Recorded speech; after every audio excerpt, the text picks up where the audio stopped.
David Willey here. Just a massive shout out to all those physically challenged cricketers. It's incredible what you're doing. And this guy here, what an example. Bowling at us, his catching is just incredible. So, hats off to you. What you do is fantastic, and keep doing it. It's brilliant. My name is Mustaq Ahmed. He's a very good leg spinner. He's got a very good action. All he has to work on his front shoulder and back leg so he can drive through. So he's got a very repeatable action. All he has to do, use his back leg, go up and over and hold your shoulder longer. Good morning all. It's been a wonderful interaction. What a superb individual. We experienced some amazing spin bowling, accuracy, determination, fielding, catching, super impressive. So thanks for the opportunity to interact with Shankar. He's been an amazing inspiration for us all. To see someone deliver skill consistently over here in Dubai this week has been absolutely amazing. So thanks for the opportunity to work with him, and I look forward to working with him back in India at any time, whether that be in Bangalore, Bombay, wherever. But what an amazing individual, what amazing skills, and what a bright future he has. Thank you so much.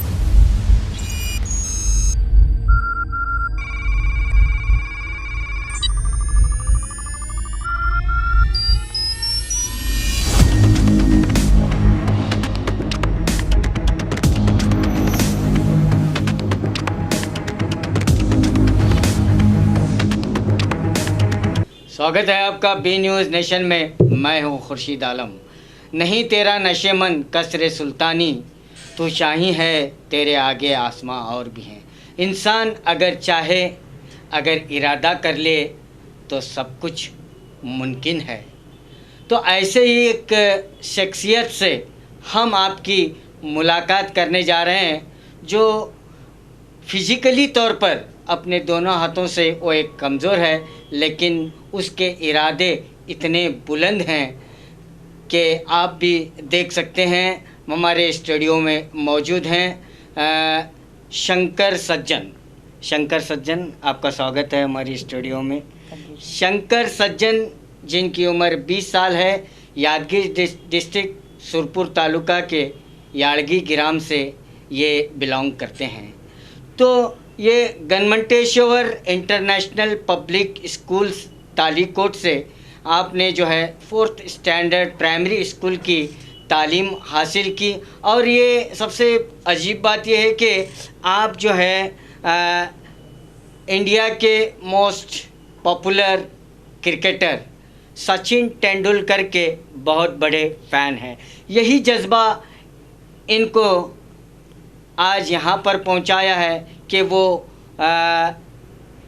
Cricket खेलना उनका जो है बहुत अहम पेशा था। वो उनकी दिलचस्पी थी 4th स्टैंडर्ड से कि वो क्रिकेट में बहुत दिलचस्पी लेते थे और सचिन तेंदुलकर के बहुत बड़े फ़ैन थे।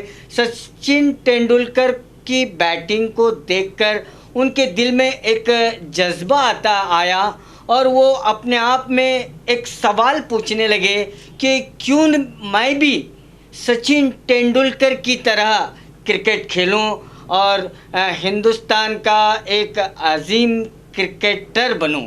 तो यही जज्बा उनको आज यहाँ लेकर आया है।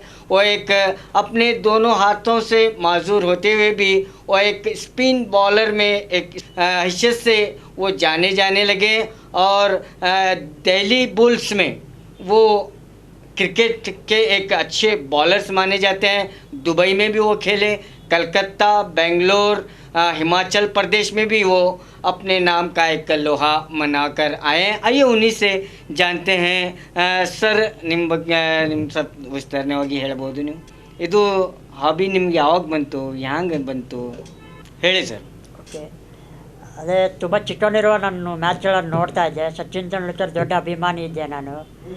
ಅವ್ರು ಟಿ ವಿಯಲ್ಲಿ ನೋಡ್ತಾ ಇರಬೇಕಾದ್ರೆ ಅವರು ಟಿ ವಿಯಲ್ಲಿ ಆಡ್ತಾರೆ, ಬಟ್ ನಾನು ಊರಲ್ಲಿ ಕ್ರಿಕೆಟ್ ಆಡ್ತಾಯಿದ್ದೆ. ತುಂಬ ಸೀನಿಯರ್ ಜೊತೆ ಆಡಲಿ, ಚಿಕ್ಕವ್ರ ಜೊತೆ ಆಡಲಿ, ಇಡೀ ನನ್ನ ಲೈಫೇ ಕ್ರಿಕೆಟ್ ಜೊತೆ ಕಳೀತಾ ಇದ್ದೆ. ಬಟ್ ಒಂದು ದಿವಸ ನನ್ನ ತಲೆಯಲ್ಲಿ ಬಂದುಬಿಡ್ತು, ಯಾಕೆ ನಾನು ಸಚಿನ್ ತೆಂಡೂಲ್ಕರ್ ಥರ ಆಡಬಾರ್ದು. ಅವರು ಕ್ರಿಕೆಟ್ ಆಡ್ತಾರೆ, ನಾನು ಕ್ರಿಕೆಟ್ ಆಡ್ತೀನಿ, ಯಾಕೆ ನಾನು ಅವ್ರ ಥರ ಆಡಬಾರ್ದು ಅಂತ ಒಂದು ಮೈಂಡಲ್ಲಿ ನನ್ನಿಂದ ನಾನೇ ಕ್ವಶನ್ ಹಾಕ್ಕೊಂಡೆ ಒಳಗಡೆ. ಅವನಿಂದ ನಾನೇನು ಮಾಡಿದೆ ಅಂದರೆ ಸುಮ್ಮನೆ 1 to 10th ನಾನು ರಬಲ್ ಬಾಲ್ ಟೆನ್ನಿಸ್ ಬಾಲೆಲ್ಲ ಆಡ್ತಾಯಿದ್ದೆ. ಆ ಟೈಮ್ನಾಗ ಯಾರು ಸ್ಪರ್ಧೆ ಮಾಡಿದ್ರು ನಿಮಗೆ? ಯಾರು ಸಹಾಯ ಮಾಡಿದರು? ಅಂದರೆ ರಬಲ್ ಬಾಲ್ ಟೆನ್ನಿಸ್ ಬಾಲಲ್ಲಿ ಹೇಳ್ಬೇಕಂದ್ರೆ ಇಲ್ಲಿ ಬಿಜಾಪುರದಲ್ಲಿ ನಾನು ಆಡ್ತಾಯಿದ್ದೆ, ನಮ್ಮ ಇದರಲ್ಲಿ ಯೋಧಾಪುರದಲ್ಲಿ.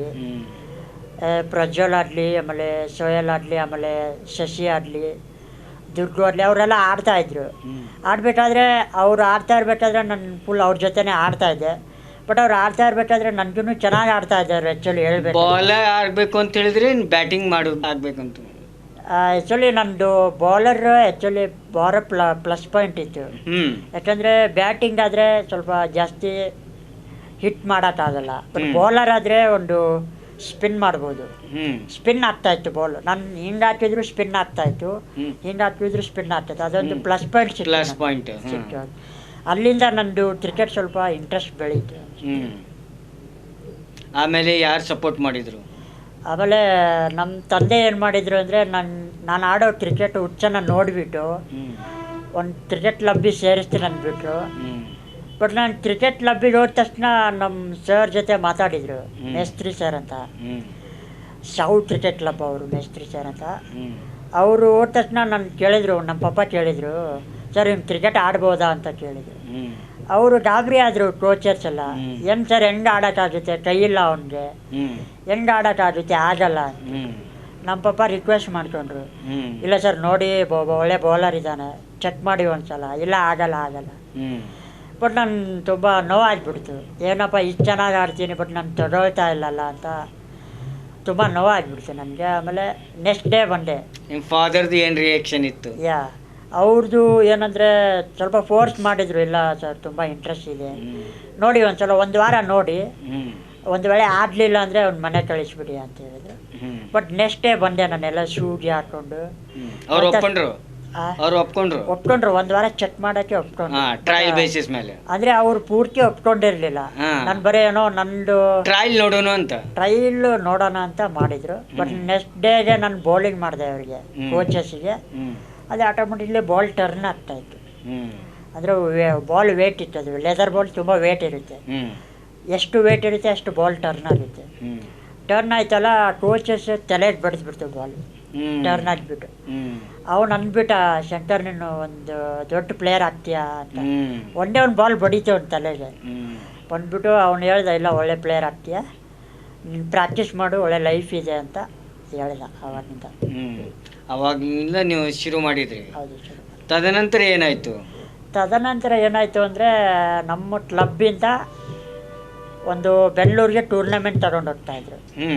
15 ಜನನ ಸೆಲೆಕ್ಟ್ ಮಾಡಿದ್ರು. ಅದರಲ್ಲಿ ನಾನು ಸೆಲೆಕ್ಟ್ ಆದೆ, ಬಿಜಾಪುರ ಟೀಮಿಂದ ಸೆಲೆಕ್ಟ್ ಆದೆ. ಬಿಜಾಪುರ ಟೀಮ್ನಿಂದ? ಹೌದು.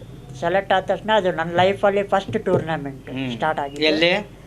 ಇಲ್ಲಿ ಬಿಜಾಪುರದಿಂದ ಬೆಂಗಳೂರು. ಫಸ್ಟ್ ಒಳ್ಳೆ ಎಕ್ಸ್ಪೀರಿಯನ್ಸು. ಅಲ್ಲಿ ಹೋದ್ಮೇಲೆ ಜಾವರ್ಸ್ ಕ್ರಿಕೆಟ್ ಕ್ಲಬ್ ಮೇಲೆ ಮ್ಯಾಚ್ ಆಡಿದ್ವಿ, 3 ಮ್ಯಾಚ್ ಆಡಿದ್ವಿ.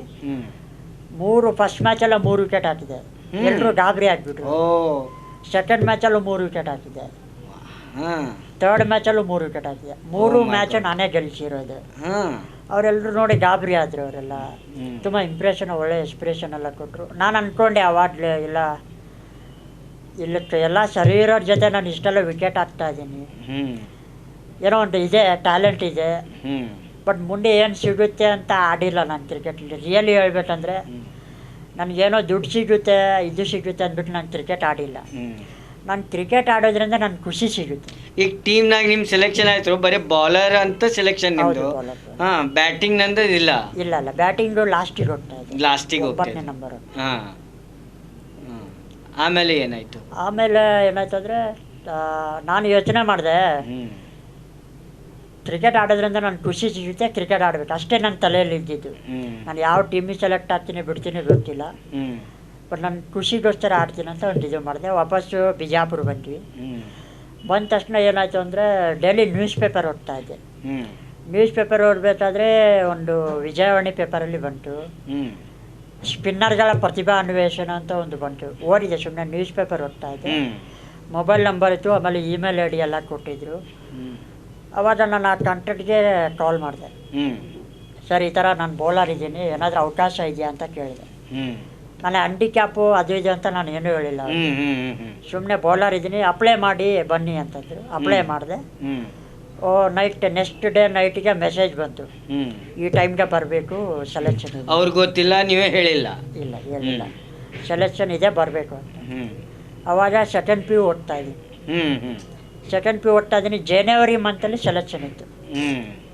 ಆವಾಗ ಫೆಬ್ರವರಿಲಿ ಎಕ್ಸಾಮ್. ತಾಳಿಕೋಟೆ ಸ್ಕೂಲಲ್ಲಿದ್ದೆ ನಾನು. ಆಗ ಮನೇಲಿ ಕೇಳಿದ್ರೆ ಬಿಡಲ್ಲ, ಸೆಕೆಂಡ್ ಪಿ ಯು ಎಕ್ಸಾಮ್ ನಡೀತಾ ಇದೆ, ಬಿಡಲ್ಲ ಅಂದ್ಬಿಟ್ಟು ನನ್ನ ಮನೇಲಿ ಪರ್ಮಿಷನ್ ಕೇಳಿಲ್ಲ.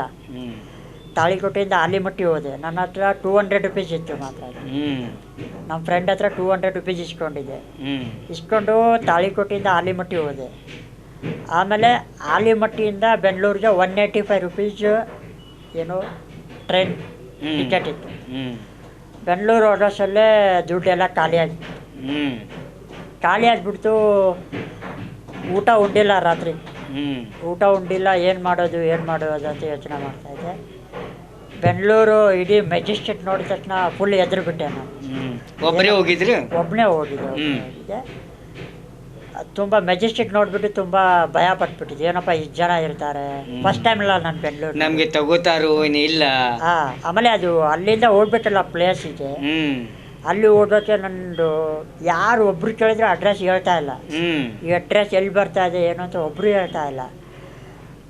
ಕೊನೆಗೆ ಒಬ್ರು ಹೇಳಿದ್ರು, ಇಲ್ಲಿ ಬರುತ್ತೆ, ಈ ಬಸ್ ಹತ್ಬೇಕು ಅಂತ ಹೋದ್ರು. ಬಟ್ ನನ್ನ ಹತ್ರ ದುಡ್ಡಿಲ್ಲ. ಬಸ್ ಚಾರ್ಜ್ ಹೋಗ್ಬೇಕಲ್ಲ ಅಲ್ಲಿ ಮೆಜೆಸ್ಟಿಕ್ನಿಂದ ಗ್ರೌಂಡಿಗೆ ಹೋಗ್ಬೇಕು, ದುಡ್ಡಿರಲಿಲ್ಲ. ಅವಾಗ ಒಂದು ಪ್ಲ್ಯಾನ್ ಹಾಕಿದೆ ನಾನು, ಏನಂದರೆ ಫುಲ್ ರಶ್ ಇರೋ ಬಸ್ಸಲ್ಲಿ ಹೋದರೆ ಟಿಕೆಟ್ ತಗೊಳ್ಳಲ್ಲ, ನಾನು ಹ್ಯಾಂಡಿಕ್ಯಾಪ್ ಅಂದ್ಬಿಟ್ರೆ ಬಿಟ್ಬಿಡ್ತಾರೆ ಅಂತ ಆ ಪ್ಲ್ಯಾನ್ ಹಾಕಿದೆ ನಾನು. ಹೋದೆ. ಅಲ್ಲಿ ಹೋಗಿ ಗ್ರೌಂಡ್ ಹತ್ತಿದೆ. ಬೆಳಗ್ಗೆ 9 ಗಂಟೆ ನಾನು ಬೆಂಗಳೂರು ತಲುಪಿದ್ದೀನಿ. ಬಟ್ ಗ್ರೌಂಡ್ ತಲುಪೋದ್ರಲ್ಲಿ 3 ಗಂಟೆ ಆಯಿತು ಮಧ್ಯಾಹ್ನ. ಯಾರೂ ಹೇಳಿಲ್ಲ ನನಗೆ. 3 ಗಂಟೆ ಆಯಿತು. ಒಳಗಡೆ ಹೋದೆ. ಸೆಲೆಕ್ಷನ್ ನಡೀತಾ ಇದೆ. ಅನಿಲ್ ಕುಂಬ್ಳೆ ಸ್ಪಿನ್ ಸ್ಟಾರ್ ಅಂತ ನಡೀತಾ ಇದೆ. ನಡೀತಿರ್ಬೇಕಾದ್ರೆ ಅನಿಲ್ ಕುಂಬ್ಳೆ ಇಲ್ಲಿ ಬಂದರು. ನಾನು ನಾರ್ಮಲ್ ಎಲ್ಲ ಬಟ್ಟೆ ಗಿಟ್ಟೆ ಎಲ್ಲ ಗಲೀಜಾಗಿಬಿಟ್ಟಿತ್ತು. ಬಂದು ನನ್ನ ಕೈ ನೋಡಿಬಿಟ್ಟು, ಏನಪ್ಪ ನಿನ್ನ ಹೆಸರು ಅಂತ ಕೇಳಿದ್ರು. ಅನಿಲ್ ಕುಂಬ್ಳೆ ಸರ್ ನನ್ನ ಹೆಸರು ಶಂಕರ್ ಸಜ್ಜನ್ ಅಂತ ಹೇಳಿ. ಏನು ಅಷ್ಟೇ ಕೇಳಿಬಿಟ್ಟು ಹೋದ್ರು ವಾಪಸ್ಸು. ನಾನು ಕ್ರಿಕೆಟ್ ಆಡ್ತೀನಿ ಬಿಡ್ತೀನಿ ಅಂತ ಅವ್ರಿಗೆ ಗೊತ್ತಿರಲಿಲ್ಲ, ನಿಜವಾಗ್ಲೂ ಹೇಳ್ಬೇಕು. ಬಂದಿರಬೇಕಂತ ಹೇಳಿ. ಬಟ್ ನೆಕ್ಸ್ಟ್ ಡೇಗೆ ಹೋದೆ ಎಲ್ಲ. ಬೆಳಗ್ಗೆ 9:30 ಸೆಲೆಕ್ಷನ್ ಇತ್ತು. ಓದ್ಬಿಟ್ಟು ಒಳಗಡೆ ಎಂಟ್ರಿ ಆಗಿಬಿಟ್ಟು 2-3 ಬಾಲ್ ಮಾಡಿದೆ. ಎಲ್ಲರೂ ನನ್ನ ಕಡೆ ನೋಡ್ತಾ ಇದ್ರು, ಏನಪ್ಪ ಯಾರು ಒಳ್ಳೆ ಟ್ಯಾಲೆಂಟ್ ಇದೆಯಲ್ಲ. ಆಮೇಲೆ ಅನಿಲ್ ಕುಂಬ್ಳೆ ಸರ್ ಬಂದುಬಿಟ್ಟು ನೋಡಿದರು. ಒಳ್ಳೆ ಸ್ಪಿನ್ ಬೌಲಿಂಗ್ ಎಲ್ಲ ಮಾಡಿದೆ. ಅವರು ಅಲ್ಲೇ ಡಿಸೈಡ್ ಮಾಡಿದರು. 3000 ಜನರಲ್ಲಿ 21 ಜನ ಸೆಲೆಕ್ಟ್ ಆದ್ವಿ. ಆ 21 ಜನಕ್ಕೂ ಸ್ಪಿನ್ ಸ್ಟಾರ್ ಅವಾರ್ಡ್ ಅಂತ ಕೊಟ್ಟರು. ಅವಾಗ ಸ್ಪಿನ್ ಸ್ಟಾರ್ ಅವಾರ್ಡ್ ಕೊಟ್ಟರು. ಅವಾಗ 30,000 ಚೆಕ್ ಕೊಟ್ಟರು ನಮಗೆಲ್ರಿಗೂ. 30,000 ಚೆಕ್ ಕೊಟ್ಟು ನಾನೇನು ಮಾಡಿದೆ ಅಂದರೆ ಫೋನ್ ಸ್ವಿಚ್ ಆಫ್ ಮಾಡಿದ್ದೆ. ಅವಾಗ ಮನೆಯಲ್ಲಿ ಎಲ್ಲರೂ ಫೋನ್ ಮಾಡ್ತಾಯಿದ್ದಾರೆ, ನಾನು ಎಲ್ಲಿ ಹೋಗಿದ್ದೀನಿ ಅಂತ ಯೋಚನೆ ಮಾಡ್ತಾಯಿದ್ದಾರೆ. ಆಮೇಲೆ ಸ್ವಿಚ್ ಆನ್ ಮಾಡಿದೆ. ಫೋನ್ ಆನ್ ಮಾಡಿಬಿಟ್ಟು ಮೊದಲು ಏನು ಮಾಡಿದೆ ಅಂದರೆ ಒಂದು ರೂಮ್ ಇಟ್ಕೊಂಡೆ. ಹೋಗ್ಬಿಟ್ಟು 30,000 ಚೆಕ್ ಕೊಟ್ಟಿದ್ದು ರೂಮ್ ಇಟ್ಕೊಂಡೆ. 1 ವಾರ ಅಲ್ಲೇ ಇದ್ದೆ. 1 ವಾರ ಅಲ್ಲೇ ಇದ್ದು. ಮೊದಲು ನನ್ನ ಆಸೆ ಏನಿತ್ತು ಅಂದರೆ ಚಿನ್ನಸ್ವಾಮಿ ಸ್ಟೇಡಿಯಂ ನೋಡಬೇಕು. ಓಡ್ತಾ ಇದ್ದೀನಿ. ಅಲ್ಲಿ ಒಳಗಡೆ ಸೆಕ್ಯೂರಿಟಿ ಬಿಡ್ತಾ ಇಲ್ಲ. ಚಿನ್ನಸ್ವಾಮಿ ಸ್ಟೇಡಿಯಮಲ್ಲಿ ಬಿಡ್ತಾ ಇಲ್ಲ. 1 ವಾರ ಹೋದೆ ಬಿಡಲಿಲ್ಲ. ಆವಾಗ ಅನಿಲ್ ಕುಂಬ್ಳೆ ಸರ್ ಬಂದರು, ನನ್ನ ಒಳಗಡೆ ಕರ್ಕೊಂಡೋದ್ರು. ಇಷ್ಟು ಖುಷಿ ಆಯಿತು ಅಂದರೆ ನಾನು ಚಿನ್ನಸ್ವಾಮಿ ನೋಡಿದ ತಕ್ಷಣ ಲೈಫ್ ಸಾಕು ಅನ್ನಿಸ್ತು ಇಲ್ಲಿಗೆ. ಬಟ್ ನನಗೆ ಇನ್ನೂ ಇಲ್ಲ, ಇದು ಸಾಕಾಗಲ್ಲ, ಇನ್ನೂ ನಾನಲ್ಲಿ ಒಳಗಡೆ ಆಡಬೇಕು ಅಂತ ಒಂದು ಒಳಗಡೆ ಮನಸ್ಸಿನಿಂದ ಬಂತು. ಖುಷಿ ಆಯಿತು. ವಾಪಸ್ ಬಂದೆ, ಬಿಜಾಪುರ ಬಂದೆ. ಎಲ್ಲರೂ ಖುಷಿಪಟ್ಟರು. ಎಲ್ಲರೂ ಬೈದರು. ಕೆಲವೊಬ್ಬರು ಏನಕ್ಕೆ ಹೇಳೋಗಿಲ್ಲ ಅಂದ್ಬಿಟ್ಟು ಬೈದರು. ಆಯಿತು. ಆಮೇಲೆ 1 ವಾರ ಎಕ್ಸಾಮ್, PUC ಎಕ್ಸಾಮ್ ಬರೆದೆ. ಆಮೇಲೆ PUCಲಿ ಒಂದು ಸಬ್ಜೆಕ್ಟ್ ಫೇಲ್ ಆಗಿಬಿಟ್ಟೆ. ನಿಜವಾಗ್ಲೂ ಓದಿದ್ದಿಲ್ಲ ನಾನು. ಒಂದು ಸಬ್ಜೆಕ್ಟಲ್ಲಿ ಫೇಲ್ ಆಗಿಬಿಟ್ಟೆ, ಬಯಾಲಜಿ. ಫೇಲ್ ಆಗಿಬಿಟ್ಟು ಯಾರೂ ಬೈಲಿಲ್ಲ, ಯಾಕಂದರೆ ಆಲ್ರೆಡಿ ಒಂದು ಹೆಸರು ಗುರುತಿಸ್ಕೊಂಡ್ಬಿಟ್ಟಿದ್ದೆ. ಅದರಲ್ಲಿ ಪ್ಲಸ್ ಪಾಯಿಂಟ್ ಇತ್ತು. ಇವಾಗ ಒಂದು ವೇಳೆ ಮನೆಯಲ್ಲಿ ಹೇಳ್ಬಿಟ್ಟು ಹೋಗಿದ್ರೆ ಸೆಲೆಕ್ಷನ್ ಆಗಿಲ್ಲ ಅಂದರೆ ಉಗಿತಾ ಇರ್ತೀವಿ. ಏನು ಓದಿದ್ಯಾ ಮತ್ತೆ ಆ ಸೆಲೆಕ್ಷನ್ ಟೈಮ್ನಾಗ ನಿಮಗೂ ಕಾನ್ಫಿಡೆನ್ಸ್ ಇದ್ದಿದ್ದಿಲ್ಲ ಇದ್ದಿದ್ದಿಲ್ಲ ಆಗ್ತಾವೋ ಇಲ್ಲ ಅಂತ. ಇಲ್ಲ ನಿಜವಾಗ್ಲೂ ಇದ್ದಿದ್ದಿಲ್ಲ ನನಗೆ ನಿಜ ಹೇಳ್ಬೇಕಂದ್ರೆ. ಅದಕ್ಕೆ ನಾನು ಹೇಳಾರ್ದೆ ಹೋಗಿ ಸೆಲೆಕ್ಷನ್ ಆಗಿಲ್ಲ ಅಂದರೂ ವಾಪಸ್ ಸೈಲೆಂಟಾಗಿ ಬಂದು ಇರ್ಬೋದು. ಒಂದು ವೇಳೆ ಸೆಲೆಕ್ಷನ್ ಆಯಿತು ಅಂದರೆ ಓಕೆ. ಅದಕ್ಕೆ ನಾನು ಮನೇಲಿ ಹೇಳಿಲ್ಲ, ಬಟ್ ವಾಪಸ್ ಬಂದುಬಿಟ್ಟೆ, ಬಿಜಾಪುರ ಬಂದುಬಿಟ್ಟು ಎಕ್ಸಾಮ್ ಬರೆದೆ, ಫೇಲ್ ಆದೆ. ಆಮೇಲೆ ತಿರ್ಗಾ ಎಕ್ಸಾಮ್ ಕಟ್ಟಿದೆ. 3 ಸಲ ಪಾಸ್ ಆಗಲಿಲ್ಲ ನಾನು ಬಯಾಲಜಿ, 3 ಸಲ ಫೇಲ್ ಆಗಿಬಿಟ್ಟು ಆಮೇಲೆ 4ನೇ ಸರಿ ಪಾಸ್ ಆದೆ. ಆಮೇಲೆ ಇಂಟರ್ವ್ಯೂ ಎಲ್ಲ ಟಿ ವಿ ಮೀಡಿಯಾದವರೆಲ್ಲ ತುಂಬ ಪಬ್ಲಿಷ್ ಮಾಡಿದ್ರು.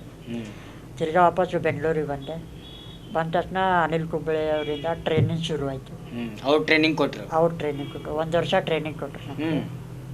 ಅಲ್ಲೇ ಇರೋದು ಎಲ್ಲ ವ್ಯವಸ್ಥೆ ಮಾಡಿದ್ರು? ಎಲ್ಲ ಅವ್ರದ್ದೇ ಇತ್ತು. ತುಂಬ ಒಳ್ಳೆ ಸಪೋರ್ಟ್ ಮಾಡಿದ್ರು.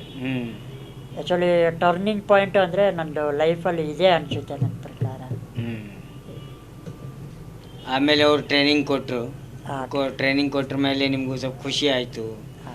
ಆಮೇಲೆ ಎಲ್ಲೆಲ್ಲಿ ಆಡ್ರಿ ನೀವು? ಯಾವ ಟೀಮ್ದಾಗ ಆಡ್ರಿ? ಅಂದರೆ ಫಸ್ಟ್ ಆಫ್ ಆಲ್ ಅದಾದಮೇಲೆ ಬಿಜಾಪುರ ಬಂದೆ ನಾನು ಟ್ರೈನಿಂಗ್ ಎಲ್ಲ ಆದಮೇಲೆ. ಅವಾಗ ನಂದಿನ್ನೂ ಏಜ್ 18 ಇತ್ತು.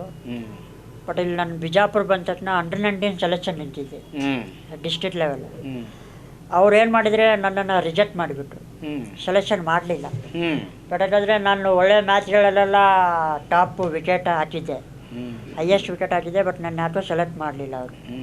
ಫಸ್ಟ್ ಟೈಮ್ ಡಿಸ್ಟ್ರಿಕ್ಟಲ್ಲಿ ಕೇಳಿದೆ ನಾನು, ಯಾಕೆ ಸೆಲೆಕ್ಟ್ ಮಾಡಲಿಲ್ಲ? ಇಲ್ಲಪ್ಪ ನೀನು ಹ್ಯಾಂಡಿಕ್ಯಾಪ್ ಇದೆಯಾ, ಸೆಲೆಕ್ಟ್ ಮಾಡಲ್ಲ. ಅಲ್ಲ ಸರ್, ನಾನು ಕೇಳಿದೆ ಅವ್ರಿಗೆ, ನಿಮ್ಗೇನು ಬೇಕು? ಆಟ ಬೇಕು ತಾನೆ, ನಿಮ್ಗೇನು ಹ್ಯಾಂಡಿಕ್ಯಾಪ್ ಅದು ಬೇಕಾಗಿಲ್ಲ, ನಿಮ್ಗೆ ಆಟ ಬೇಕು. ಆಟ ಚೆನ್ನಾಗಿದ್ರೆ ಸೆಲೆಕ್ಟ್ ಮಾಡಿ ಓಪನ್ ಆಗಿ ಹೇಳಿದೆ ನಾನು. ಇಲ್ಲಪ್ಪ ರೂಲ್ಸ್ ಇದೆ, ಆ ಥರ ಆಗಲ್ಲ. ಸರಿ ಆಯಿತು ಬಿಡಿ ಅಂತ ವಾಪಸ್ ಮನೆಗೆ ಹೋದೆ. ಬೇಜಾರಾಯಿತು ಮನೆಗೆ ಹೋಗ್ಬಿಟ್ಟೆ ನಾನು ಒಬ್ಬ ಹ್ಯಾಂಡಿಕ್ಯಾಪ್ ಅಂತ ಬೇಜಾರಾಯಿತು. ವಾಪಸ್ ಮನೆಗೆ ಹೋಗ್ಬಿಟ್ಟೆ. ಮನೆಗೆ ಹೋದ ತಕ್ಷಣ ಎಲ್ಲರೂ ಮನೇಲಿ ಬೈತಾಯಿದ್ರು, ಇಷ್ಟೆಲ್ಲ ಕಷ್ಟಪಟ್ಟೆ ಇದು ಮಾಡಿದೆ, ಬಟ್ ಅವ್ರು ನೀನು ಸೆಲೆಕ್ಷನೇ ಮಾಡಲಿಲ್ಲಲ್ಲ. ಓಡ್ಲಿ ಬಿಡು. ಆದರೆ ನನ್ನದೊಂದು ಭರವಸೆ ಇತ್ತು, ಏನಂದರೆ ಇಲ್ಲ ನನ್ನದೊಂದು ಟ್ಯಾಲೆಂಟ್ ಇದೆ, ಇಲ್ಲಿ ಬರೀ ಬಿಜಾಪುರಲ್ಲಿ ಸೆಲೆಕ್ಟ್ ಮಾಡಿಲ್ಲ ಅಂತ ತಲೆ ಕೆಡಿಸ್ಕೋಬಾರ್ದು. ಇವಾಗ ಒಂದು ಸಲ ಸೋತಿದ್ದೀವಿ ಅಂದಮೇಲೆ ಭಗವಂತ ಮುಂದೆ ಒಂದು ದೊಡ್ಡ ಅವಕಾಶ ಇಟ್ಟಿದ್ದಾನಂತ ಅರ್ಥ ಮಾಡ್ಕೊಂಡೆ. ಟ್ಯಾಲೆಂಟ್ ಇಲ್ಲ ಅಂದರೆ ಅದು ಬೇರೆ. ಟ್ಯಾಲೆಂಟ್ ಇದೆ, ಭಗವಂತ ಒಂದು ಒಳ್ಳೆ ಅವಕಾಶ ಕೊಡ್ತಾನಂತ ನಾನು ವೇಟ್ ಮಾಡ್ತಾಯಿದ್ದೆ. ಅವಾಗೆಲ್ಲ ಮನೇಲಿ ಬೈತಾಯಿದ್ರು, ಕ್ರಿಕೆಟ್ ಆಡಬೇಡ, ಬಿಟ್ಬಿಡು. ನಮ್ಮ ಮನೆಯವ್ರು ಬಿಡಿ, ನನ್ನ ಜೊತೆಗೆ ಆಡೋರೇ ಬೈತಾಯಿದ್ರು, ಏನಂದರೆ ನಿನ್ಗೆ ಆಗಲ್ಲಪ್ಪ, ಬಿಟ್ಬಿಡು, ಆಗಲ್ಲ, ಫೀಲ್ಡಿಂಗ್ ಮಾಡೋಕ್ಕಾಗಲ್ಲ, ಬ್ಯಾಟಿಂಗ್ ಮಾಡೋಕ್ಕಾಗಲ್ಲ, ಏನಕ್ಕೆ ಆಡ್ತೀಯ, ಬಿಟ್ಬಿಡು. ಆದರೆ ನಿಮ್ಮ ಒಳಗೆ ಒಂದು ಇತ್ತು, ಭರವಸೆ ಇತ್ತು ನಿಮ್ಗೆ. ಅಲ್ಲ, ನಮ್ಮ ಜೊತೆಗಿರೋರೇ ಈ ಥರ ಮಾತಾಡ್ತಾರಂದರೆ ನಂಗೆ ಸ್ವಲ್ಪ ನೋವಾಗುತ್ತೆ. ಅವ್ರ ಜೊತೆನೇ ನಾನು ಟಾಪ್ ವಿಕೆಟ್ ಹಾಕಿದ್ದೀನಿ. ಅಷ್ಟಿರೋರೆಲ್ಲ ಈ ಥರ ಮಾತಾಡ್ತಾರೆ, ಸ್ವಲ್ಪ ಏನಾದರೆ ಇದು ಆಯಿತು, ನೋವಾಯಿತು. ಅದಾದ ನಂತರ VBPL ಸೆಲೆಕ್ಷನ್ ಬಂತು. VBPL ಸೆಲೆಕ್ಷನ್ ಬಂದಾಗ ವಿಜಾಪುರ ಬಾಗಲಕೋಟೆ ಪ್ರೀಮಿಯರ್ ಲೀಗ್ ಅಂತ, ಅದರಲ್ಲೂ ಸೆಲೆಕ್ಷನ್ ಮಾಡಿಲ್ಲ ನನಗೆ, ನಿಜವಾಗ್ಲೂ ಹೇಳ್ಬೇಕಂದ್ರೆ. ಅದರಲ್ಲೂ ಸೋತೋಗ್ಬಿಟ್ಟೆ. ಬಟ್ ಅಲ್ಲಿ ನನಗೊಂದು ಇದು ಇತ್ತು, ಯಾರು ಬಿರಾದರ್ ಸರ್ ಅಂತ, ಚಾಣಕ್ಯ ಬ್ರೈಟ್, ಅವ್ರು ನನ್ನ ಪರಿಚಯ ಇದ್ರು ಬಿಜಾಪುರಲ್ಲಿ. ಅವ್ರದ್ದೊಂದು ಟೀಮ್ ಇತ್ತು, ಚಾಣಕ್ಯ ಬ್ರೈಟ್ ಅಂತ. ನಮ್ಮ ಪಪ್ಪ ಕರ್ಕೊಂಡು ಹೋದ್ರು, ಹಿಂಗೆ ಸರ್ ನಮ್ಮ ಮಗನಿಗೆ ಅವಕಾಶ ಕೊಡಿ. ನಿಮ್ಮ ಪಪ್ಪ ಅವರು ಹೇಳಿಲ್ಲ ಹೋಗ್ಲಿ ಬಿಡು, ಎಲ್ಲಿಗೆ ಏನೋ ಅಭ್ಯಾಸ ಮಾಡು, ಈಗ ತಲೆ ತೆಗಿದ್ಬಿಡು ಅಂತ ಹೇಳಿಲ್ಲ? ಹೇಳಿದ್ದಾರೆ. ಅವ್ರದ್ದು ನೋವಾಗುತ್ತೆ, ಯಾಕಂದರೆ ಮಗನಿಗೆ ಸೆಲೆಕ್ಟ್ ಮಾಡಿಲ್ಲ ಅಂತ ತುಂಬ ನೋವಾಗುತ್ತೆ. ಆ ನೋವಿನಿಂದ ಅವ್ರು ಬೈತಾ ಇರ್ತಾರೆ. ಬಟ್ ಅದು ನನ್ನ ಒಳ್ಳೇದಕ್ಕೆ ಬೈದಿದ್ದಾರೆ, ಓಕೆ. ಬಟ್ ಆದರೂ ಬೈದಿದ್ದಾರೆ ಅಂದಮೇಲೂ ನಾನು ತುಂಬ ಸಪೋರ್ಟ್ ಮಾಡಿದ್ದಾರೆ. ಯಾಕಂದರೆ ಬೆಳಿಗ್ಗೆ 4:30, 5:30 ಎದ್ದು ಬೈಕಲ್ಲಿ ಸ್ಟೇಡಿಯಂ ಕರ್ಕೊಂಡ್ಬಂದು ಪ್ರಾಕ್ಟೀಸ್ ಮಾಡಿಸಿದ್ದಾರೆ ನನಗೆ. ಆದರೂ ಅಷ್ಟೆಲ್ಲ ಎಫರ್ಟ್ ಹಾಕಿದ್ಮೇಲೂ ಸೆಲೆಕ್ಷನ್ ಮಾಡಲಿಲ್ಲ ಅಂದರೆ ತುಂಬ ನೋವಾಯಿತು. ಅವ್ರಿಗೂ ನೋವಾಗುತ್ತೆ, ನನಗೂ ನೋವಾಗುತ್ತೆ. ಬಟ್ VBPL ಸೆಲೆಕ್ಷನಲ್ಲಿ ಚಾಣಕ್ಯ ಬ್ರೈಟ್ ಬಿರಾದರ್ ಸರ್ ಹತ್ರ ಹೋದ್ವಿ. ಸರ್ ಏನಾದರೂ ಈ ಥರ ಅವಕಾಶ ಇದೆಯಾ ಅಂತ ಹೇಳಿದ್ವಿ. ಅವರಿದ್ರ ಇದೆಯಪ್ಪ, ಕೊಡ್ತೀನಿ ಬಾ, ನಿನ್ನಂಥವ್ರಿಗೆ ಅವಕಾಶ ಕೊಡಲಾರ್ದೆ ಯಾರಿಗೆ ಕೊಡಬೇಕು ಅಂತ ನನಗೊಂದು ಅವಕಾಶ ಕೊಟ್ಟರು ಟೀಮಲ್ಲಿ. ನಿಮ್ಮ ಪ್ಲಸ್ ಪಾಯಿಂಟ್ ಒಂದೇ, ಬಾಲಿಂಗ್, ಸ್ಪಿನ್ ಬಾಲಿಂಗ್ ಒಂದೇ, ಫೀಲ್ಡಿಂಗ್ನೂ ಇಲ್ಲ, ಬ್ಯಾಟಿಂಗ್ನೂ ಇಲ್ಲ. ಅಲ್ಲ, ನಾನು ಮಾಡ್ತೀನಿ ಅಂತ ನನಗೆ ಗೊತ್ತು, ಗೊತ್ತಿಲ್ಲ ಅಲ್ಲ, ನನಗೆ ಆಡ್ಸೇ ಇಲ್ಲ. ಅವರು ಏನು ಮಾಡೇ ಇಲ್ಲ, ಅವ್ರಿಗೆಲ್ಲ ನೋಡ್ಬಿಟ್ಟು ನೆಗೆಟಿವ್ ಮಾತಾಡ್ತಾರೆ. ಅಲ್ಲ, ಫಸ್ಟ್ 2 ಮ್ಯಾಚ್ ನಾನು ಹೊರಗಡೆ ಕೂರಿಸ್ಬಿಟ್ರು, ಆಡಕ್ಲಿಲ್ಲ. ಮೇನ್ ಟೀಮಲ್ಲಿ ಸ್ಪಿನ್ನರ್ ನಾನೊಬ್ಬನೇ ಇದ್ದೆ. ಹೊರಗಡೆ ಕೂರಿಸ್ಬಿಟ್ರು, 2 ಸೋತ್ಬಿಟ್ರು ಮ್ಯಾಚು. ಸೋತ್ಬಿಟ್ರು 3ನೇ ಮ್ಯಾಚ್ ನನ್ನ ಆಡಿಸಿದ್ರು. ಯಾರ್ಯಾರು ಏನೇನು ಮಾತಾಡಿದ್ರಲ್ಲ, ನನಗೆ ಫೀಲ್ಡಿಂಗ್ ಮಾಡೋಕ್ಕೆ ಬರಲ್ಲ, ಬ್ಯಾಟಿಂಗ್ ಆಡೋಕ್ಕಾಗಲ್ಲ ಅಂತ. ಅದು ಫಸ್ಟ್ ಮ್ಯಾಚಲ್ಲೇ ನಾನು 4 over 21 run 3 wicket best bowling ಸ್ಪೆಲ್ಲೆಲ್ಲ ಮಾಡಿದೆ. ಆದರೂ ನನಗೆ ಖುಷಿ ಕೊಡಲಿಲ್ಲ ಬ್ಯಾಟಿಂಗ್ ಮಾಡಬೇಕು ಅಂತ. ಎಷ್ಟಂದರೆ 89 ರನ್ ಆಗಿದೆ, 9 ವಿಕೆಟ್ ಹೋಗಿದೆ. ನಾನು ಹೋದೆ. ಇಡೀ ಸ್ಟೇಡಿಯಂ, ಅಂಬೇಡ್ಕರ್ ಸ್ಟೇಡಿಯಮೆಲ್ಲ ಫುಲ್ ಜನ ಇತ್ತು. ಫುಲ್ ಖುಷಿ ಆಯಿತು. ತುಂಬ ಎಂಕರೇಜ್ ಮಾಡಿದ್ರು ಫ್ಯಾನ್ಸ್ ಎಲ್ಲ. ಒಳಗಡೆ ಹೋದೆ, ಎಂಕರೇಜ್ ಮಾಡಿ. ಫಸ್ಟು ಸ್ಟಾರ್ಟಿಂಗೆಲ್ಲ ಸ್ಲೋ ಹಾಕಿದ್ರು ಬಾಲಿ. ಅವ್ರು ಹಾಕಿದರೆ ಹಾಕ್ಲಿ ಬಿಡು ಅಂತ ನಾನು ಆಡಿದೆ. ಆಮೇಲೆ ಕಾಮೆಂಟ್ರಿಯಲ್ಲಿ ಏನಂತ ಆದರೆ, ಯಾರಾದರೂ ಶಂಕರ್ ಸಜ್ಜನ್ ಔಟ್ ಮಾಡೋರು ಇದ್ದಾರಾ ಅಂತ ಆ ಥರ ಒಂದು ಕಾಮೆಂಟ್ ಮಾಡ್ತಾಯಿದ್ರು. ಅವಾಗ ಜೋರು ಹಾಕೋಕ್ಕೆ ಟ್ರೈ ಮಾಡಿ. ಅವ್ರು ಹೆಂಗೆ ಜೋರು ಹಾಕ್ತಾಯಿದ್ರು ಒಂದು ಸಿಂಗಲ್ ರನ್ ಹೊಡಿತಾಯಿದ್ದೆ. 89 ರನ್ನಿಂದ 9 ವಿಕೆಟ್ ಹೋಗಿತ್ತು. 139 ರನ್ವರೆಗೂ ನಾಟ್ ಔಟ್ ಆಗಿದೆ. ನಾನು ಔಟೇ ಆಡಲಿಲ್ಲ. ನಾಟ್ ಔಟ್ ಆಗಿದೆ. 11 ಬಾಲ್ 11 ರನ್ ಹೊಡೆದಿದ್ದೆ. ಅವನ ಅಪೋಸಿಟ್ ಬ್ಯಾಟ್ಸ್ಮನ್ನು ಸರಿಯಾಗಿ ಹೊಡಿತಾ ಇದ್ದ. ನಾನು ಪ್ರತಿ ಬಾಲ್ ಅವನಿಗೆ ಹೇಳ್ಕೊಂಡು ಆಡ್ತಾಯಿದ್ದೆ, ಹಿಂಗಾಡು ಅಂತ. ಆವಾಗ ಎಲ್ಲರೂ ಒಪ್ಕೊಂಡ್ರು, ಇಲ್ಲ ಇವ್ನು ಬ್ಯಾಟಿಂಗು ಮಾಡ್ತಾನೆ ಅಂತ ಒಪ್ಕೊಂಡ್ರು. ವಾಪಸ್ ಬಂದೆ, ಖುಷಿ ಆಯಿತು. ಆಮೇಲೆ ನೆಕ್ಸ್ಟ್ ಮ್ಯಾಚ್ ಆಡಿಸು. ನೆಕ್ಸ್ಟ್ ಮ್ಯಾಚು ಚೆನ್ನಾಗಿ ಆಡಿದೆ. ಸೋತ್ವಿ, ಬಟ್ 4-4 ಮ್ಯಾಚ್ ಸೋತ್ವಿ. ಅಲ್ಲಿ ನನಗೆ ಗೊತ್ತಾಯ್ತು, ಎಲ್ಲ ಒಳ್ಳೆ ಬೌಲರ್ ಇದ್ದಾರೆ, ಒಬ್ಬ ಬ್ಯಾಟ್ಸ್ಮನ್ ಇದ್ದಾನೆ ಅಂತ ಎಲ್ರಿಗೂ ಪರಿಚಯ ಆಯಿತು. ಅದರ ನಂತರ ಇದಕ್ಕೆ ಔಟ್ ಆಫ್ ಸ್ಟೇಟೆಲ್ಲ ಕರ್ಕೊಂಡು ಹೋದ್ರು ನನಗೆ. ತಮಿಳ್ನಾಡು ಆಗಲಿ, ಆಮೇಲೆ ಆಂಧ್ರ ಪ್ರದೇಶ ಆಗಲಿ, ಹಿಮಾಚಲ ಆಗಲಿ, ಅಲ್ಲಿಗೆಲ್ಲ ಕರ್ಕೊಂಡು ಹೋದರು. ಬಟ್ ಇನ್ನೊಂದು ಟರ್ನಿಂಗ್ ಪಾಯಿಂಟ್ ಏನಂದರೆ, ನಾನು ಬ್ರಿಜೇಶ್ ಪಟೇಲ್ ಕ್ರಿಕೆಟ್ ಅಕಾಡೆಮಿಯಲ್ಲಿ ಪ್ರಾಕ್ಟೀಸ್ ಮಾಡ್ತಾಯಿದ್ದೆ ಇಲ್ಲಿ ಬೆಂಗಳೂರಲ್ಲಿ. ಆವಾಗ ವಿರಾಟ್ ಕೊಹ್ಲಿ ಬಂದಿದ್ದರು. ಬಂದ ತಕ್ಷಣ ಏನು ಮಾಡಿ ನನ್ನ ಬೌಲಿಂಗ್ ನೋಡಿದರು. ಅವ್ರು ಸೆಲೆಕ್ಟ್ ಮಾಡ್ಕೊಂಡ್ರು. ಅದು ಅಡಿಡಾಸ್ ಬ್ರ್ಯಾಂಡ್ ಅಂತ ಒಂದು ಅಡ್ವರ್ಟೈಸ್ಮೆಂಟು ಮ್ಯಾಚ್ ಇತ್ತು. ವಿರಾಟ್ ಕೊಹ್ಲಿ ಮೇಲೆ ಉಣ್ಮುಚ್ಚ ಅಂತ ಮ್ಯಾಚ್ ಇತ್ತು. ಆವಾಗ ಏನು ಮಾಡಿದ್ರು ಅಂದರೆ ಮ್ಯಾಚ್ ಆಡಿದ್ವಿ. ವಿರಾಟ್ ಕೊಹ್ಲಿ ಟೀಮಲ್ಲಿ ನಾನಿದ್ದೆ. 12 ಓವರ್ ಮ್ಯಾಚ್ ಇತ್ತು. ಅಡಿಡಾಸ್ ಬ್ರ್ಯಾಂಡೆಲ್ಲ ಟಿ ಶರ್ಟ್ ಎಲ್ಲ ಕೊಟ್ಟಿದ್ವಿ. ಅವತ್ತು ಫಸ್ಟ್ ಬ್ಯಾಟಿಂಗ್ ನಮ್ಮದಿತ್ತು. 89 ರನ್ ಹೊಡೆದಿದ್ವಿ. ಅವರಿಗೆ ಬೇಗ ಔಟ್ ಮಾಡಿಬಿಟ್ವಿ. ನಾನು 4 ವಿಕೆಟ್ ಹಾಕಿದ್ದೆ. 4 ವಿಕೆಟ್ 2 ಓವರ್ 11 ರನ್ನು 4 ವಿಕೆಟ್ ಹಾಕಿದ್ದೆ.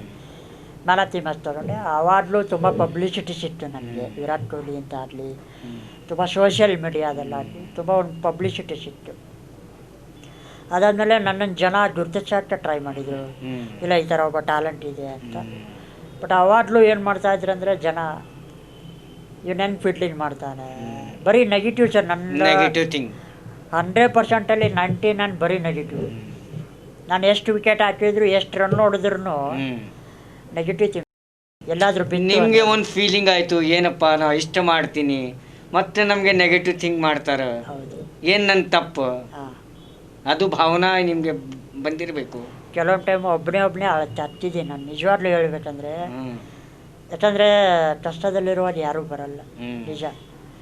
ಕಷ್ಟದಲ್ಲಿ ಎಲ್ಲ ಇದ್ಮೇಲೆ ಎಲ್ಲರೂ ಬರ್ತಾರೆ. ನಮ್ಮ ಹುಡುಗ, ನಮ್ಮ ಅಣ್ಣ, ನಮ್ಮ ತಮ್ಮ ಅಂತ ಎಲ್ಲರೂ ಬರ್ತಾರೆ. ತುಂಬ ಎಕ್ಸ್ಪೀರಿಯೆನ್ಸ್ ಆಗಿದೆ ನನಗೆ. ಈಗ ಡೈಲಿ ಬೌಲ್ಸ್ನಾಗೆ ಹ್ಯಾಂಗೆ ಸೆಲೆಕ್ಷನ್ ಆಯ್ತು ನಿಮಗೆ? ಅದೊಂದು ತುಂಬ ದೊಡ್ಡ ಕಥೆ ಇದೆ ಸರ್. ಅದಂತೂ ಅದು ನನ್ನ ಆ್ಯಕ್ಚುಲಿ ನೈಟ್ ಮಲ್ಕೊಂಡಿದ್ದೆ ನಾನು. ಎಲ್ಲ ತುಂಬ ಬೇಜಾರಾಗ್ಬಿಟ್ಟಿತ್ತು. ಕ್ರಿಕೆಟ ಬಿಟ್ಬಿಡೋಣ ಅಂತ. ಏನೂ ಇಲ್ಲ, ಬಿಟ್ಬಿಡೋಣ. ಯಾಕಂದರೆ ಎಲ್ಲರೂ ಅಪೋಸಿಟ್ ಆದಾಗ ನೆಗೆಟಿವ್ ಮಾತಾಡಿದ ಸಂದರ್ಭದಲ್ಲಿ ಬಿಡಬೇಕಂತ ಅನ್ನಿಸ್ತು. ಬಟ್ ನನಗೊಂದು ಕಾಲ್ ಬಂತು. ಚೇತನ್ ಟ್ರಿಕ್ ಫೋರ್ಸ್ ಅಂತ ಒಬ್ಬ ಫ್ರೆಂಡ್, ಅವನು ಅವ್ರದ್ದು ಒಂದು ಇನ್ಸ್ಟಾಗ್ರಾಮ್ ಪೇಜ್ ಇದೆ. 5000 ಎಲ್ಲ ಫಾಲೋವರ್ಸ್ ಇದ್ದಾರೆ. ಅವನು ಏನು ಇನ್ಫಾರ್ಮೇಷನ್ ಬಂದರೂ ಕ್ರಿಕೆಟ್ ಬಗ್ಗೆ ನನಗೆ ಫೋನ್ ಮಾಡಿ ಹೇಳ್ತಾನೆ. ಅವನು ಹೇಳ್ದ, ಶಂಕರ್ ಸಜ್ಜನ್ ನಿನಗೊಂದು ಅವಕಾಶ ಬಂದಿದೆ, ಅದನ್ನು ಒಂದು ಅಪ್ಲೈ ಮಾಡು ಅಂತ ಹೇಳ್ದ. ಒಂದು ಮಾತು ಹೇಳ್ದ ಅವನು ಜಸ್ಟ್. ನಾನು ಬರೀ ಚೆಕ್ ಮಾಡಿದೆ, ಅದು ದೊಡ್ಡ IPL ಥರ ಇರುತ್ತೆ. ನಾನು ಇದ್ದೀನಿ ಈ ಲೆವೆಲ್, ನನಗೆ ಎಲ್ಲಿ ಸೆಲೆಕ್ಟ್ ಮಾಡ್ತಾರೆ ಅಂತ ನೆಗ್ಲೆಕ್ಟ್ ಮಾಡಿದೆ, ಬಿಟ್ಬಿಟ್ಟೆ. ಮತ್ತೆ ಫೋನ್ ಮಾಡ್ದೆ, ಇಲ್ಲ ಮಾಡಿ ಸಜ್ಜನ್, ಅಟ್ಲೀಸ್ಟ್ ನೀನು ಸೆಲೆಕ್ಟ್ ಆಗಲಿಲ್ಲ ಅಂದರು ನಿನ್ನ ಟ್ಯಾಲೆಂಟ್, ನಿನ್ನ ವಿಡಿಯೋ ಆದರೂ ನೋಡಿ ಖುಷಿ ಆಗ್ತಾರೆ ಅಂತ ಒಂದು ಇಷ್ಟ ಇತ್ತು. ಆವಾಗ ಡ್ರೀಮ್ಸ್ ಟು ಪ್ಲೇ ಅಂತ ಒಂದು ಆ್ಯಪ್ ಇತ್ತು. ಅದರಲ್ಲಿ ಏನು ಮಾಡಿದೆ ಅಂದರೆ, ತುಂಬ ಫೋರ್ಸ್ ಮಾಡಿದ್ರೆ ಹಾಕಿದೆ, ವಿಡಿಯೋಸ್ ಎಲ್ಲ ಹಾಕಿದೆ, ನನ್ನ ಬಯೋಡಾಟಾ ಎಲ್ಲ ಅಪ್ಲೈ ಮಾಡಿದೆ. ಏನು ಆಗಲ್ಲ ಬಿಡು ಅಂತ ಬಿಟ್ಬಿಟ್ಟೆ. ಬಟ್ ನೆಕ್ಸ್ಟ್ ಡೇ ನೋಡಿದ್ರೆ ನನಗೆ ಮೆಸೇಜ್ ಬಂತು, you are the select, congratulation Shankar Sajjan, you are selected for Delhi Bulls team ಅಂತ. ನನಗೆ ಫುಲ್ ಖುಷಿ ಆಗಿಬಿಡ್ತು, ಏನಪ್ಪ ಇದು ಅಂತ. ನೋಡಿದರೆ ಆ ಟೀಮ್ಗೆ Ian Morgan captain, world cup winner England. Here with this young man doing great things for the Delhi Bulls during T10, so the very best of luck and a lot of potential there. Full ಖುಷಿ ಆಗಿಬಿಡ್ತು. ಆವತ್ತು ನಿದ್ದೆನೇ ಇಲ್ಲ sir, ನನ್ನ ಊಟನೂ ಹಸುವಾಗಿಲ್ಲ, ಏನೂ ಅದೆಲ್ಲ, ನಿದ್ದೆನೂ ಬಂದಿಲ್ಲ. ನಾನು ಫುಲ್ ಖುಷಿ ಆಗಿಬಿಡ್ತು. ಏನು ಸಾಕು ಲೈಫಲ್ಲಿ ಯಾರಿಗೂ ಸಿಗದೇ ಇರೋವಂಥ ಚಾನ್ಸು ನಮ್ಮಂಥವ್ರಿಗೆ ಸಿಗದೆ ಖುಷಿ ಇದೆ. ಆದರೆ ಇದರಲ್ಲಿ 2.5 ಲಕ್ಷ ಜನ ಅಪ್ಲೈ ಮಾಡಿದ್ರು, ಅದರಲ್ಲಿ 8 ಜನ ಸೆಲೆಕ್ಟ್ ಆಗಿದ್ರು. 2.5 ಲಕ್ಷ ಜನರಲ್ಲಿ 8 ಜನ ಸೆಲೆಕ್ಟ್ ಆಗಿದ್ರು. ಆ 8 ಜನರಲ್ಲಿ ಅದು ಕರ್ನಾಟಕದಿಂದ ಒಬ್ಬ ಸೆಲೆಕ್ಟ್ ಆಗಿದೆ. ಫುಲ್ ಖುಷಿ ಆಯಿತು. ಎಲ್ಲ ಪಾರ್ಟಿ ಗಿಟಿ ಎಲ್ಲ ಮಾಡಿದ್ವಿ, ಮಜಾ ಮಾಡಿದ್ವಿ. ಆಮೇಲೆ ನನ್ನ ಹತ್ರ ಪಾಸ್ಪೋರ್ಟ್ ಇರಲಿಲ್ಲ, ಸೆಲೆಕ್ಟ್ ಆಗಿ ಪಾಸ್ಪೋರ್ಟ್ ಇರಲಿಲ್ಲ. 2 ದಿವಸದಲ್ಲಿ ನಾನು ದುಬೈ ಹೋಗ್ಬೇಕು. ತಲೆ ಕೆಟ್ಬಿಡ್ತು. ನಾನು ಯಾವ್ದು ನೋಡಿದರೆ ವಾಟ್ಸಪ್ಪಲ್ಲಿ ಮೆಸೇಜ್ ಮಾಡಿ ನಿನ್ನ ಪಾಸ್ಪೋರ್ಟು ಪೇಜ್ ಕಳಿಸು ಅಂತ ಹೇಳಿದ್ದಾರೆ. ನನ್ನ ಇವಾಗ ಪಾಸ್ಪೋರ್ಟ್ ಇಲ್ಲ ಅಂದರೂ ನೆಗೆಟಿವ್, ರಿಜೆಕ್ಟ್ ಮಾಡಿಬಿಡ್ತಾರೆ. ಅವ್ರಿಗೆ ನಾನು ಏನು ಹೇಳಿದೆ ಅಂದರೆ, ಇಲ್ಲ ಸರ್ ಪಾಸ್ಪೋರ್ಟ್ ಇದೆ, 1 ದಿವ್ಸಲ್ಲಿ ಬರುತ್ತೆ ಅಂತ ಹೇಳಿದೆ. ಅದು ಅಪ್ಲೈ ಮಾಡಿದೆ, ಹುಬ್ಳಿ ಎಲ್ಲ ಹೋಗ್ಬಿಟ್ಟು ಅಪ್ಲೈ ಮಾಡಿ ಅವರೊಂದು ಸೆಲೆಕ್ಷನ್ ಲೆಟ್ರ್ ಕಳಿಸಿದ್ರು. ಆ ಸೆಲೆಕ್ಷನ್ ಯಾರಾದರೂ ಕೇಳಿದರೆ ಆ ಸೆಲೆಕ್ಷನ್ ಲೆಟರ್ ತೋರಿಸು ಅಂತ ಹೇಳಿದ್ರು. ಆ ತೋರಿದ ತಕ್ಷಣ ಎಲ್ಲರೂ ಬೇಗ ಮಾಡಿಕೊಟ್ರು.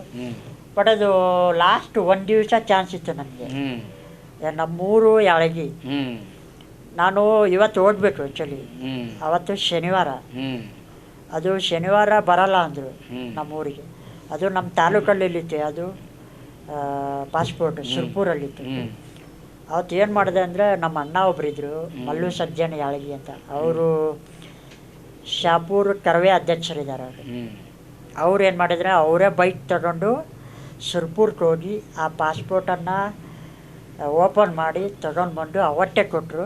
ಆ ಪಾಸ್ಪೋರ್ಟ್ ಪ್ರೊಸೆಷನ್ ಆಯಿತು ಎಲ್ಲ ಬೇಗ ಅಂದರೆ ಅದು ನಮ್ಮ ಊರಿಗೆ ಬಂದಮೇಲೆ ಕೊಡ್ತೀನಿ ಅಂತ ಇವರು ಪ್ರೋಸೆಸ್ ಮುಗೀತು ತಗೊಂಡು ಅಂದರೆ ಅಲ್ಲಿಂದ ಊರಿಗೆ ಬಂದರೆ ಮಾತ್ರ ಕೊಡ್ತೀನಿ ಅಂತ ಹೇಳೋರು.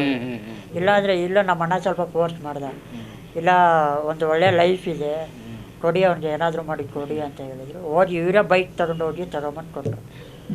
ಆಮೇಲೆ ಅವತ್ತೇ ನನ್ನ ನೈಟು ಕೆಂಬಾವಿಂದ ಬಿಜಾಪುರ ಬಂದೆ. ತಿರ್ಗಾ ಅಲ್ಲಿ 9 ಗಂಟೆ ಬಸ್ ಹತ್ತಿ ಬೆಂಗಳೂರಿಗೆ ಹೋದೆ. ಬೆಂಗಳೂರು ಹೋದ ತಕ್ಷಣ ನೆಕ್ಸ್ಟ್ ಡೇಗೆ ನನ್ನ ಫ್ಲೈಟು, ಬೆಳಗ್ಗೆ 7 ಗಂಟೆ ಫ್ಲೈಟು. ನನ್ನ ನಿದ್ದೆನೇ ಇಲ್ಲ. ಬೆಳಿಗ್ಗೆ ಎಷ್ಟು ನಮ್ಮ ಫ್ರೆಂಡ್ ರೂಮಲ್ಲಿದೆ ಬೆಂಗಳೂರಲ್ಲಿ, ನಮ್ಮ ಫ್ರೆಂಡು ಹರ್ಷಿತ್ ಅಂತ, ಅವನು ಬೆಸ್ಟ್ ಫ್ರೆಂಡ್ ಲೈಫಲ್ಲಿ. ಯಾಕಂದರೆ ತುಂಬ ಮರೆಯೋಕ್ಕಾಗಲ್ಲ, ತುಂಬ ಹೆಲ್ಪ್ ಮಾಡಿದೆ ನಾನು. ನೈಟು 7 ಗಂಟೆ, ಬೆಳಗ್ಗೆ 7 ಗಂಟೆ ಫ್ಲೈಟು, 2 ಅವರ್ ಮುಂಚೆನೇ ಫ್ಲೈಟಲ್ಲಿ ಇರ್ಬೇಕು ನಾವು. ಅಂದರೆ ನಾನು 3 ಗಂಟೆ ಎದ್ದು ರೆಡಿಯಾಗಿ ಓಡಬೇಕು. ಅವತ್ತು ನಿದ್ದೆನೇ ಮಾಡಿಲ್ಲ ನಾವು, ಯಾಕಂದರೆ ಮಲಗಿಬಿಟ್ರೆ ಎಲ್ಲಿ ನಿದ್ದೆ ವಾಪಸ್ ಹೇಳ್ತೀವಿ ಅಲ್ಲ, ಗ್ಯಾರಂಟಿ ಇಲ್ಲ. ಅದಕ್ಕೆ ನಿದ್ದೆನೇ ಮಾಡಲಿಲ್ಲ. ಖುಷಿ ಇದೆ, ಬಟ್ ಇನ್ನೊಂದು ನಿದ್ದೆ ಬಂತು ಅಂದರೆ ಮಲಗಿಬಿಡ್ತೀವಿ. ಇರೋದೊಂದೇ ಅವಕಾಶ, ಮತ್ತು ಕಳ್ಕೊಂಡು ಹೇಳಿದ್ರು ಹೋಗಪ್ಪ ಅಂತ ಹೇಳಿದ್ರು. ಹೋಗಿದ್ರು, ಅವರೆಲ್ಲ ಒಳ್ಳೆ ಖುಷಿ ಆದರು. ಅವರ 3 ಗಂಟೆದೆಲ್ಲ ಹೋಗಿ ಆಮೇಲೆ ನಮ್ಮ ಫ್ರೆಂಡ್ ಎಲ್ಲ ಬಂದು ಫ್ಲೈಟ್ ತನಕ ಬಿಟ್ಟು 7 ಗಂಟೆ ಬಂದೆ. ಮತ್ತು ಫ್ಲೈಟ್ ಏನಿತ್ತು ಡಿಲೇ ಆಗಿಬಿಡ್ತು. 7 ಗಂಟೆ ಇರೋದು 9 ಗಂಟೆ ಹೋಗ್ಬಿಡುತ್ತೆ ಅಂದ್ಬಿಟ್ಟು ಅನೌನ್ಸ್ ಮಾಡಿದ್ವಿ. ಹೋದ್ವಿ, 9 ಗಂಟೆ ಹೋದ್ರು, ಬೆಳಿಗ್ಗೆ ಅಲ್ಲಿ 1 ಗಂಟೆ ರೀಚ್ ಆದ್ವಿ. ರೀಚ್ ಆದ ತಕ್ಷಣ ವೇಟ್ ಮಾಡಿದೆ, ಅಲ್ಲೆಲ್ಲ ಪಿಕಪ್ ಮಾಡಿದರು. ಅಲ್ಲಿ ಲಾಡ್ಜೆಲ್ಲ ಹೋದೆ, ವೆಲ್ಕಮ್ ಮಾಡಿದರು. ದುಬೈ ನೋಡಿದ ತಕ್ಷಣ ತುಂಬ ಖುಷಿ ಆಯಿತು. ಎಲ್ಲೋ ಒಂದು ಹಳ್ಳಿಯಲ್ಲಿದ್ದಂಥ ಹುಡುಗ ನಾನು ಇವತ್ತು ದುಬೈ ನೋಡ್ತೀನಿ ಅಂದರೆ ಅದು ಬಿಕಾಸ್ ಆಫ್ ಟ್ಯಾಲೆಂಟ್ ಅಷ್ಟೇ. ನಿಮ್ಮ ಬಗ್ಗೆ ಒಂದು ಬಾಲಿವುಡ್ನಲ್ಲಿ ಒಂದು ಫಿಲ್ಮ್ನೂ ಆಗ್ಲಾಗತ್ತೋ, ಅದು ವಿಕಾಸ್ ಕಪೂರ್ ಡೈರೆಕ್ಟರ್. ಆ ಫಿಲ್ಮ್ನಾಗ ನೀವೇ ಹೀರೋನಾ? Real hero. ಹೌದು. ಅದಕ್ಕೆ ಏನು ಸ್ಟೋರಿ ಏನದ ಸ್ವಲ್ಪ ಸಂಕ್ಷಿಪ್ತನಾಗ? ಅದು ಇನ್ನೂ ರಿಲೀಸ್ ಆಗಿಲ್ಲ ಅದು. ಅದು ಹೆಂಗೆ ಚಾನ್ಸ್ ಬಂತು? ಅದು ಹೇಳ್ಬೇಕಂದ್ರೆ ನನ್ನದು ಸೋಷಿಯಲ್ ಮೀಡಿಯಾದಲ್ಲಿ ವಿಡಿಯೋಸ್ ನೋಡಿದ್ದಾರೆ, ತುಂಬ ಓಡಿದ್ದಾರೆ ಅವರು. ಚಲ್ ಜೀತಲೆ ಜಹಾನ್ ಮೂವಿ ಹೆಸರು. ಅವ್ರು ನೋಡಿಬಿಟ್ಟು ಫುಲ್ಲಿ ನಿಮ್ಮ ಲೈಫ್ ಮೇಲೆ ಅದು ಹಾಂ ನನ್ನ ಸ್ಟೋರಿ ಕೇಳಿದರೆ ನನ್ನ ಸ್ಟೋರಿ ಬಗ್ಗೆನೇ ಇದೆ ಹ್ಮ್. ಬಟ್ ಸ್ವಲ್ಪ ಎಡಿಟ್ ಮಾಡಿದ್ದಾರೆ ಸ್ವಲ್ಪ ಹ್ಮ್ ಅದು ಸ್ಟೋರಿ ಸತತ ಚೆನ್ನಾಗಿ ಬರೆದಿದ್ದಾರೆ ಹ್ಮ್ ಬಟ್ ಅದು ಇವಾಗ ಹೇಳೋಕ್ಕಾಗಲ್ಲ ಆಯ್ತು ಯಾಕಂದರೆ ರಿಲೀಸ್ ಆಗೋ ರಿಲೀಸ್ ಆಗಿಲ್ಲ ಪ್ರಾಬ್ಲಮ್ ಪ್ರಾಬ್ಲಮ್ ಆಗ್ತಾವೆ. ಬಟ್ ಮಾಡ್ತಾ ಇದ್ದೀವಿ. ಇವಾಗ ನೆಕ್ಸ್ಟು ಉತ್ತರಾಖಂಡಲ್ಲಿ 12 ದಿವಸ ಶೂಟಿಂಗ್ ಆಯಿತು. ಇವಾಗ ಡೆಲ್ಲಿಯಲ್ಲಿ 1 ಮಂತ್ ಶೂಟಿಂಗ್ ಇದೆ. ಹ್ಮ್ ಮೋಸ್ಟ್ಲಿ ಜೂನ್ ಜುಲೈಯಲ್ಲಿ ರಿಲೀಸ್ ಆಗುತ್ತೆ ಅಂತ ಹೇಳಿದ್ದಾರೆ. ಅದು ಬಂದಮೇಲೆ ನೀವು ನೋಡಿಬಿಟ್ಟು ನೀವೇ ಸಪೋರ್ಟ್ ಮಾಡಬೇಕಷ್ಟೆ. ಈಗ ಏನಂತೀರಿ, ಈಗ ಹೆಂಗಂತೀರಿ? ನಮ್ಗೆ ತುಂಬ ಖುಷಿ ಆಗೈತಿ, ಮತ್ತೇನು ಆಸೆ ಮುಂದೆ? ತುಂಬ ಖುಷಿ ಆಗುತ್ತೆ. ಯಾವ ಥರ ಖುಷಿ ಆಗುತ್ತೆ ಅಂದರೆ ಎಮೋಷ್ನಲ್ ಖುಷಿ ಆಗುತ್ತೆ. ಎಮೋಷನಲ್ ಖುಷಿ. ಯಾಕಂದರೆ ಇವಾಗ ಡೈರೆಕ್ಟಾಗಿ ಏನು ಕಷ್ಟಗಳ ಅನುಭವಿಸಿದೆ ನಾವು ಬಂದು ಸಕ್ಸಸ್ ಪಡೆದ್ರೆ ಅದಕ್ಕೇನೂ ಅರ್ಥ ಇರಲ್ಲ. ನಿಜ ಹೇಳ್ಬೇಕಂದ್ರೆ ನಾನು ಅವತ್ತು ಕಷ್ಟ ಬಂದಂಗೆಲ್ಲ ಏನು ಮಾಡ್ತಾಯಿದ್ದೆ ಅಂದರೆ, ಇಲ್ಲಪ್ಪ ಇವಾಗ ನಾನು ಮುಂದೆ ಸಕ್ಸಸ್ ಆದ್ರೂ ನಾನು ಖುಷಿ ಪಡಬೇಕಾದ್ರೂ ಹಿಂದೆ ಒಂದು ಕಷ್ಟ ಅನುಭವಿಸಿರ್ಬೇಕು. ಇವಾಗ ಕಷ್ಟಗಳ ಅನುಭವಿಸಿದ ಮೇಲೆ ಸಕ್ಸಸ್ ಆದಮೇಲೆ ಒಂದು ಮಜಾ ಸಿಗುತ್ತೆ ನನಗೆ. ಇಲ್ಲ ಈ ಥರ ಕಷ್ಟಪಟ್ಟು ಬಂದಿದ್ದೀನಿ, ಖುಷಿ ಆಗುತ್ತೆ, ತುಂಬ ಖುಷಿ ಆಗುತ್ತೆ ನನಗೆ. Thank you. ನಮ್ಮ ಜೊತೆಗೆ ನೀವು ಬಂದಿರಿ, ಭಾಳ ಕಷ್ಟಪಟ್ಟು ಈ ಪೊಸಿಷನ್ನಾಗಿ ಬಂದಿರಿ. ನಾವು ಪ್ರಯತ್ನ ಮಾಡ್ತೀವಿ, ಆ ಭಗವಾನದಿಂದ ನಾವು ಇದು ಪ್ರಯತ್ನ ಮಾಡ್ತೀವಿ ನೀವು ಮುಂದೆ ಹಿಂಗೆ ಬೆಳ್ಕೊತ ಹೋಗಿದ್ರಿ ಅಂತ. तो आपने देखा कि इंसान अगर ठान ले, अगर ज़िद पे आ जाए तो सब कुछ हो सकता है. लेकिन आज इनकी इस जद्दोजहद और इनकी आज ये कामयाबी को देखकर हमें भी बहुत अच्छा लगा और हम भी शुभकामनाएं देते हैं इनको कि और भी इनकी ज़िंदगी में और भी अच्छे से अच्छे मौके आपको मिले. कहते हैं तकदीर की लकीरें हाथों में होती हैं, कहते हैं तकदीर की लकीरें हाथों में होती हैं. अरे जिनके हाथ नहीं होते उनकी भी तकदीर होती है. तो देखते रहिए आपका अपना B news nation. B news nation के लेटेस्ट न्यूज़ों को अपने मोबाइल में देखने के लिए यूट्यूब में बी न्यूज़ नेशन के चैनल के सब्सक्राइब आइकॉन को दबाएं और फिर बेल आइकॉन को दबाने पर आप लेटेस्ट न्यूज़ों को देख सकते हैं.